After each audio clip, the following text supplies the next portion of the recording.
Current electricity के basic और fundamental concept अगर आपको नहीं आते हैं तो ये वीडियो आपके लिए है।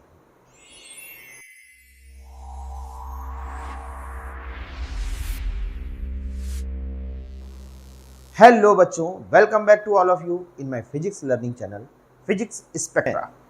फिजिक्स के बेसिक फंडामेंटल्स अगर आपके कमजोर हैं तो चैनल पे विजिट करते रहिए, एक से एक बढ़िया कॉन्सेप्ट और वीडियोस आपको मिलते रहेंगे। आज हम लोग करंट इलेक्ट्रिसिटी के कुछ फंडामेंटल कॉन्सेप्ट सीखेंगे। सबसे पहले करंट किसे कहते हैं। ठीक, करंट का बेसिक फार्मूला आप सब लोग पढ़ के आए हैं जूनियर क्लासेस में। I is equal to q upon t. Rate of flow of charge is called current. मान लीजिए टी सेकंड में क्यू चार्ज बह रहा है तो एक सेकंड में कितना बहेगा, क्यू अपॉन टी। तो rate of flow of charge is called current. एक सेकंड में बहने वाले चार्ज की अमाउंट को हम लोग क्या कहते हैं, करंट। ये करंट का सबसे पहले बेसिक कॉन्सेप्ट है। अगर स्मॉल चार्ज फ्लो कर रहा है तो I इज इक्वल टू फिर हम लिख सकते हैं dq upon dt। And small charge dq is flowing in a small time dt, then I is equal to dq upon dt। तो इस तरीके से भी करंट का फार्मूला डिफाइन किया जा सकता है। ठीक है, चलिए अब हम लोग आते हैं एक एम्पियर किसे कहते हैं। ठीक है, जैसे मान लीजिए ये फार्मूला है I is equal to q upon t. मान लीजिए 1 कूलम ऑफ चार्ज 1 सेकंड में फ्लो कर जाए। कहीं से किसी वायर से किसी कंडक्टर से 1 कूलम चार्ज 1 सेकंड में फ्लो कर जाता है। तो जब 1 कूलम चार्ज 1 सेकंड में फ्लो कर जाएगा तो बहने वाली करंट कितनी होगी, 1 एम्पियर। बोलो ठीक है, करंट की जो एसआई यूनिट है वो क्या होती है, एम्पियर होती है। तो अगर 1 कूलम चार्ज 1 सेकंड फ्लो करता है तो वो बहने वाली करंट कितनी होगी, 1 एम्पियर। यानी 1 ampere is equal to 1 coulomb per second. That means 1 ampere current कब बनेगी, जब 1 कूलम चार्ज 1 सेकंड में कहीं पर फ्लो करे। ओके, अच्छा अब जरा एक चीज निकालते हैं। देखो एक इलेक्ट्रॉन का चार्ज कितना होता है सबको पता होना चाहिए, 1.6 into 10 to the power -19 coulomb. ठीक है, तो अगर हम ये चाहते हैं कि 1 कूलम चार्ज में कितने नंबर ऑफ इलेक्ट्रॉन होंगे, 1 कूलम ऑफ चार्ज कितने नंबर ऑफ इलेक्ट्रॉन से बनेगा। देखो क्या करना है, Q is equal to formula लगा दो Ne।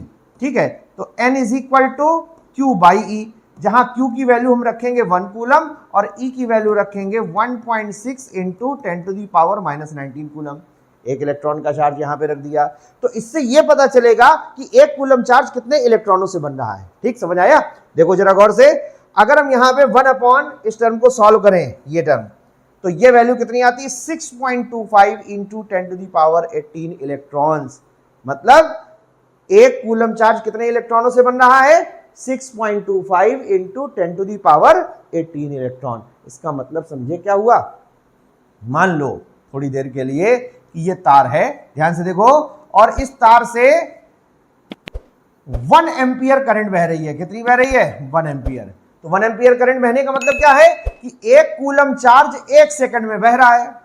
1 एम्पियर करंट बहने का मतलब 1 कूलम चार्ज 1 सेकंड में बह रहा है। अच्छा, और 1 कूलम चार्ज कितने इलेक्ट्रॉनों से बन रहा है, 6.25 इंटू 10 टू दी पावर 18 इलेक्ट्रॉनों से। इसका मतलब इस तार से, ध्यान से सुनना, इस तार से 1 सेकंड में 6.25 into 10 to the power 18 electron 1 end से एंटर करेंगे और दूसरे एंड से निकल जाएंगे। फिर से एक बार रिपीट कर रहे हैं, 1 एम्पियर इस तार में बहने वाली करंट है।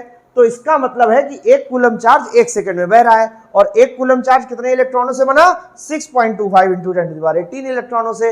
इसका मतलब अगर इस तार में 1 एम्पियर करंट बह रही है तो 1 सेकंड में 6.25 into 10 to the power 18 electron, ठीक है, ये एक एंड से प्रवेश कर रहे हैं और दूसरे एंड से बाहर निकल रहे हैं। इधर से एंटर करना है, उधर से बाहर निकल रहे हैं।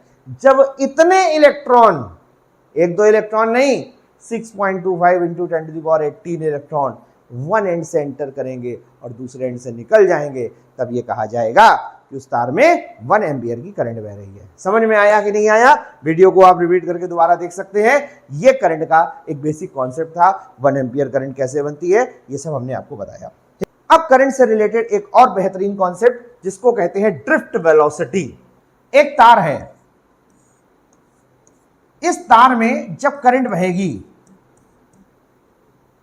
ठीक है, तो करंट बहती किसके कारण है। अगर कोई कभी आपसे पूछे करंट किस कारण से बहती है, लोग जवाब देते हैं इलेक्ट्रॉनों के कारण। गलत जवाब।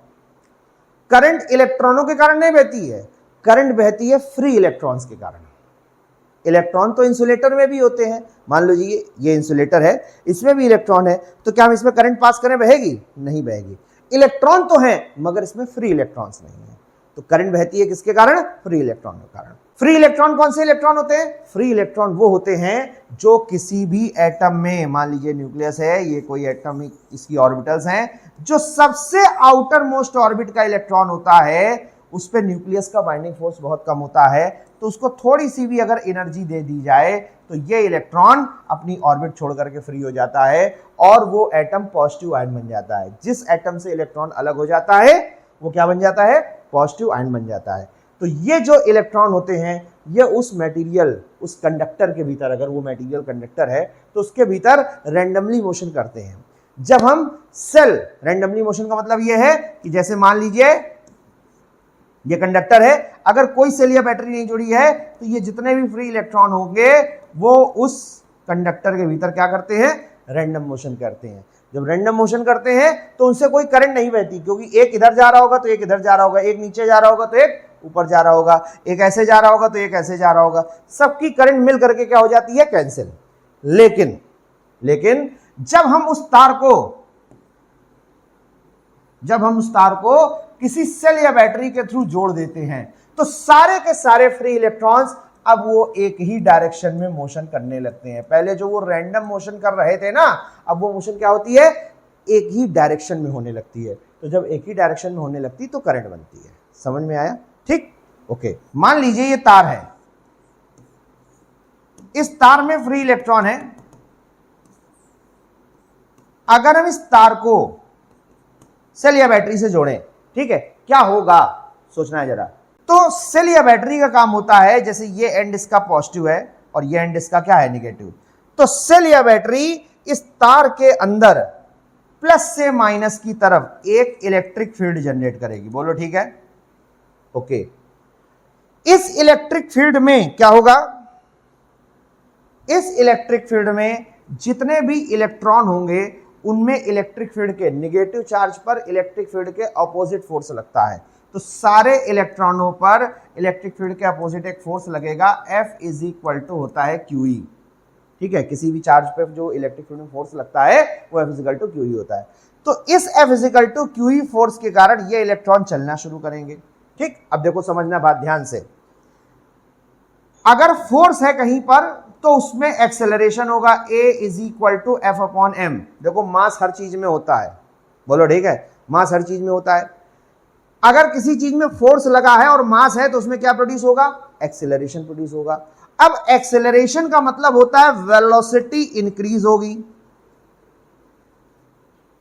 Acceleration change in velocity per unit time होता है। ठीक है, तो एक्सेलरेशन का मतलब क्या होगा? वेलोसिटी इंक्रीज होगी। इसका मतलब क्या हुआ? सोचो जरा।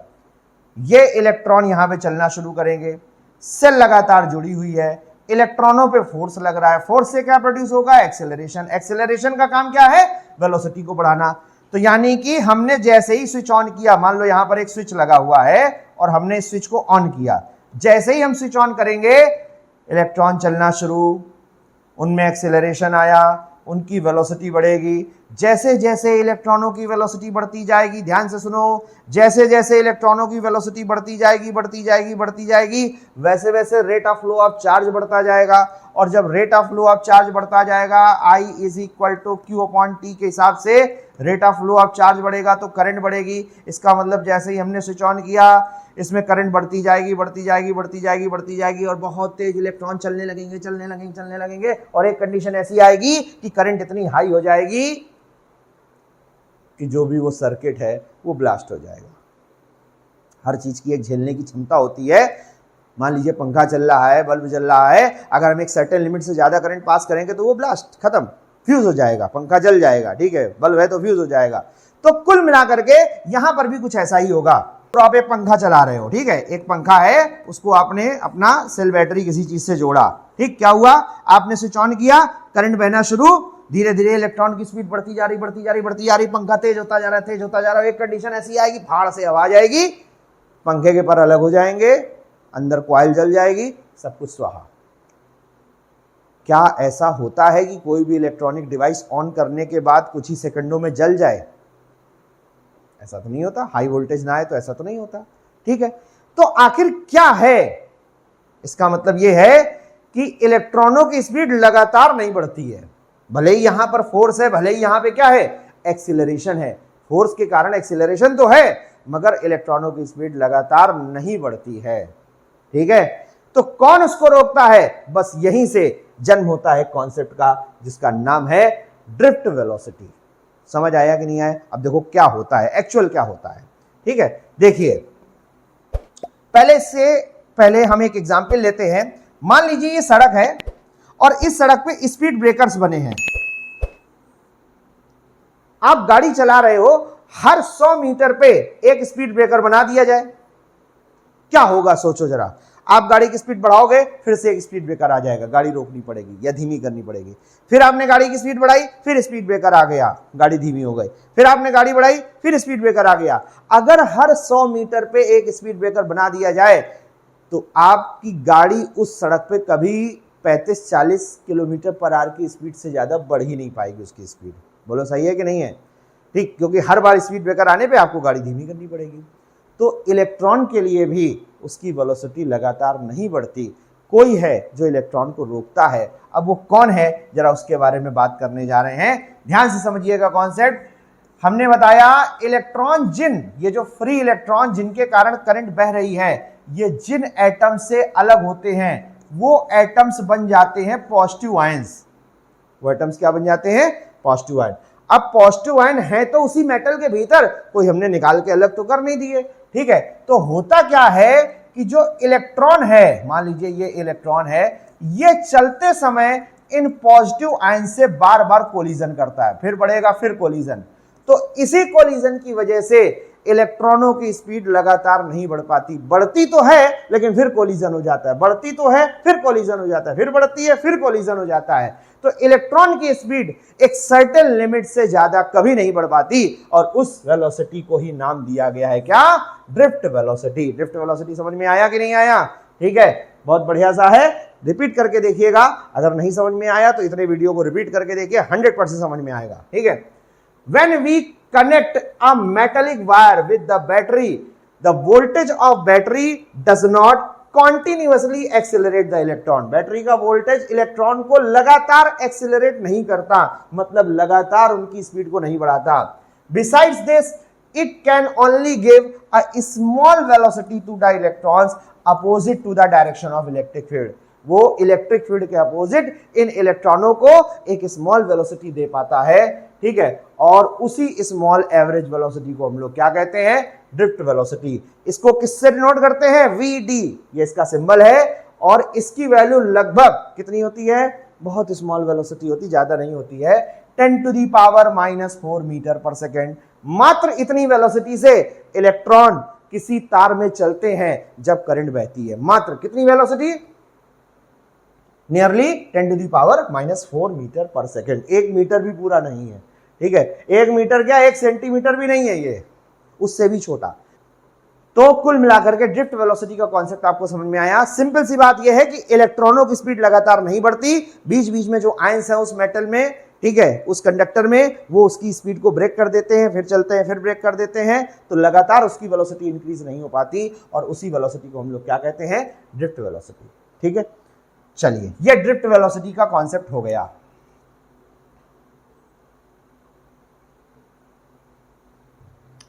नेक्स्ट अगला कॉन्सेप्ट हम लोग पढ़ने जा रहे हैं, इसको कहते हैं रिलैक्सेशन टाइम, रिलैक्स करने का टाइम, ठीक है। एक्चुअली जो इलेक्ट्रॉन होता है, बेचारे की जिंदगी जो है वो चलते फिरते ही बीत जाती है। जब तक इलेक्ट्रॉन एटम के पास होता है तब तक बेचारा उसका चक्कर लगाया करता है। जब इलेक्ट्रॉन फ्री होता है तो मेटल के अंदर रैंडम मोशन करता है, रुकता तब भी नहीं है। मेटल के अंदर क्या करता है? Random motion. जैसे गैस पार्टिकल मोशन करते वैसे इलेक्ट्रॉन भी रैंडम मोशन करता है। उसके बाद जब बैटरी लगाते हैं तो भैया बैटरी लगाने पर इलेक्ट्रिक फील्ड के अपोजिट चलने लगता है, करंट को फ्लो करने लगता है। कुल मिलाकर के इलेक्ट्रॉन की जिंदगी चलते चलते ही बीत जाती है बेचारे। अब क्या बताएं, ठीक। भगवान ना करे कभी हमको इलेक्ट्रॉन बनना पड़े, ठीक है। तो इलेक्ट्रॉन की जिंदगी जो है वो चलते फिरते बीत जाती है, ठीक है, कभी बेचारा आराम नहीं कर पाता। तो अब उसको कुछ तो आराम दिलाना पड़ेगा, कुछ तो उसको समझाना पड़ेगा, भैया देखो ये तुम्हारा टाइम है, इतने टाइम तुम आराम किया करो, ठीक है ना, क्योंकि चलते फिरते उसकी जिंदगी बीत रही है। तो अब वो कौन से टाइम में आराम करता है ये समझते हैं। देखो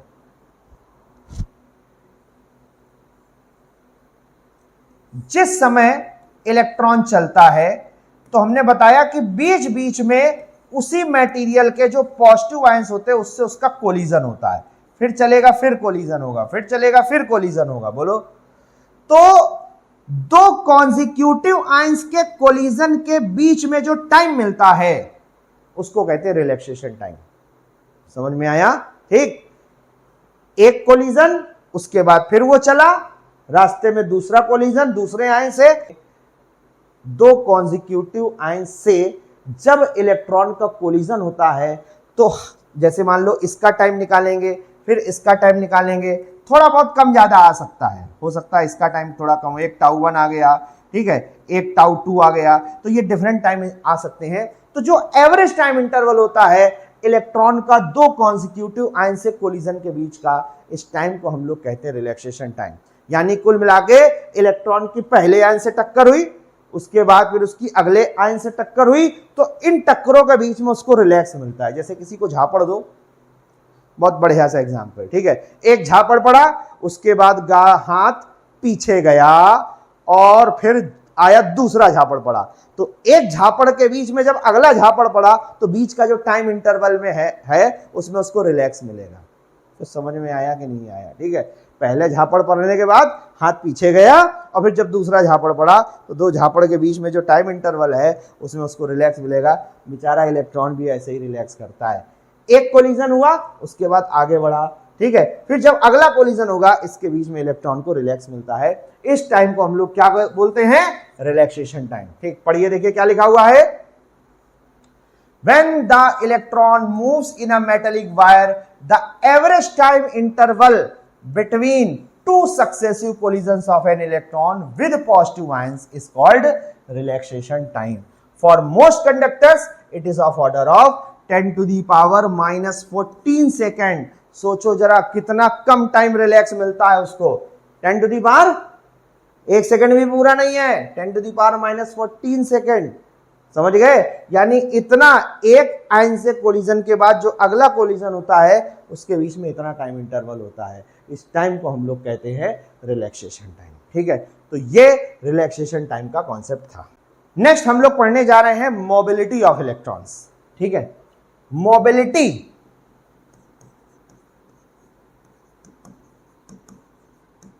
मोबिलिटी का मतलब मूव करने की एबिलिटी। समझ गए? दो ऑब्जेक्ट है, एक ए और एक बी, दोनों को सेम एफर्ट लगा करके धक्का दिया जाए, सेम फोर्स लगाया जाए, बराबर ताकत लगाई जाए। मान लो ये ज्यादा तेज भागे और ये कम तेज भागे। ठीक है, एफर्ट तो हमने सेम लगाया लेकिन एक की वेलोसिटी ज्यादा है और एक की वेलोसिटी कम, तो जो ज्यादा तेज भाग रहा है इसका मतलब उसकी मूव करने की एबिलिटी यानी कि मोबिलिटी ज्यादा है, और जो कम तेज भाग रहा है उसकी मूव करने की एबिलिटी यानी कि मोबिलिटी कम है। समझ में आया कि नहीं आया? बस इतनी सी बात याद रखनी, ज्यादा कुश्ती नहीं करनी है।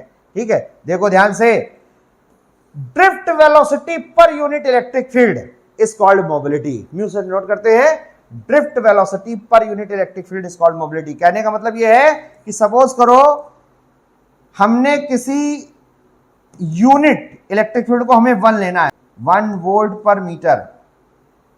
ठीक, और इसमें हमने दो चार्ज रखे Q1 और Q2, दोनों इलेक्ट्रिक फील्ड में चलेंगे, तो एक की ड्रिफ्ट वेलोसिटी Vd1 है और एक की ड्रिफ्ट वेलोसिटी Vd2 है। ठीक है, तो ड्रिफ्ट वेलोसिटी पर यूनिट, जिसकी ड्रिफ्ट वेलोसिटी ज्यादा आएगी, यूनिट इलेक्ट्रिक फील्ड लगाने से जिसकी ड्रिफ्ट वेलोसिटी ज्यादा आएगी उसकी मोबिलिटी ज्यादा है, और जिसकी ड्रिफ्ट वेलोसिटी कम आएगी उसकी मोबिलिटी कम है। ठीक है, क्या लिखा है? The mobility of a charge carrier, ठीक है, most probably for charge carrier का मतलब यहां पर इलेक्ट्रॉन से है, is defined as the drift velocity acquired by it by applying unit electric field. Unit electric field लगाने से किसी चार्ज में, किसी इलेक्ट्रॉन में जितनी ड्रिफ्ट वेलोसिटी आएगी उसको हम लोग कहते हैं मोबिलिटी ऑफ इलेक्ट्रॉन। कॉन्सेप्ट समझ में आ गया? मोबिलिटी मींस सिंपल मूव करने की एबिलिटी। ज्यादा वेलोसिटी से भागे ज्यादा मोबिलिटी, कम वेलोसिटी से भागे कम मोबिलिटी। तो ये कुछ करंट इलेक्ट्रिसिटी के बेसिक कॉन्सेप्ट थे। नेक्स्ट वीडियो में हम लोग इसके आगे कॉन्सेप्ट पढ़ेंगे। तब तक के लिए बाकी के वीडियोस को देख करके अपने कॉन्सेप्ट क्लियर करिए। चैनल को सब्सक्राइब करिए, वीडियो को लाइक करिए और बेल आइकन दबाना बिल्कुल मत भूलिए।